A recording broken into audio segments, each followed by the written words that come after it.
Welcome to our channel sprinkle kitchen. ఇవాల్టి మన recipe దద్దోజనం. ముందుగా ఉడికించుకున్న అన్నాన్ని మరో గిన్నెలోకి తీసుకొని చల్లారనివ్వాలి. చల్లారిన అన్నాన్ని బాగా స్మాష్ చేసుకొని 2 స్పూన్ల ఉప్పు వేసి బాగా కలుపుకోవాలి. 1 కప్పు అన్నానికి 2.5 కప్పు పెరుగని బాగా గుర్తుంచుకోవాలి.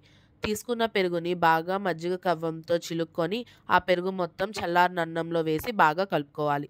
ఆ పెరుగు గిన్నెలోనే కొంచెం నీళ్లు పోసుకొని బాగా మిక్స్ చేసి అన్నంలో పోసుకొని పక్కన పెట్టేయాలి. కొంచెం అల్లం ముక్క తీసుకొని చిన్న ముక్కలుగా కట్ చేసుకోవాలి. అలాగే 4 పచ్చిమిర్చి తీసుకొని చిన్న ముక్కలుగా కట్ చేసుకొని పక్కన పెట్టండి. ఇప్పుడు స్టవ్ ఆన్ చేసి ఒక బాండీ పెట్టి 5 స్పూన్ల ఆయిల్ వేసి బాగా వేడెక్కనివ్వాలి.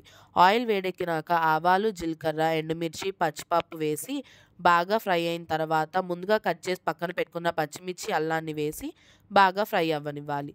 తర్వాత బాగా పొడి చేసుకున్న మిరియాలని హాఫ్ స్పూన్ వేసి ఫ్రై అవ్వనివ్వాలి. తర్వాత కరివేపాకు వేసి ఫ్రై చేసుకొని స్టవ్ ఆఫ్ చేసేయాలి. ఇప్పుడు పక్కన పెట్టుకున్న పెరుగన్నంలో ఈ తాలింపు మొత్తాన్ని వేసి బాగా కలుపుకోవాలి.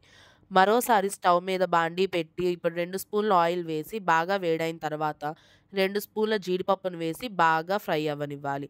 అవి మొత్తం కలుపుకొని పక్కన పెట్టుకున్న పెరుగన్నంలో వేసి బాగా కలుపుకోవాలి. ఇప్పుడు 2 దానిమ్మకాయలు తీసుకొని శుభ్రంగా ఒలుచుకోవాలి. పక్కన పెట్టేసేసేయండి. మరో యాపిల్ తీసుకొని బాగా కడుక్కొని చిన్న ముక్కలుగా కట్ చేసుకోవాలి. పెరుగన్నంలో దానిమ్మ గింజలు, యాపిల్ ముక్కల్ని వేసి బాగా కలుపుకొని సర్వ్ చేసుకొని తింటే ఎంతో రుచిగా ఉండే హోమ్ స్టైల్ దద్దోజనం ready. Subscribe to our channel sprinkle kitchen. సరేనండి, ఉంటాను.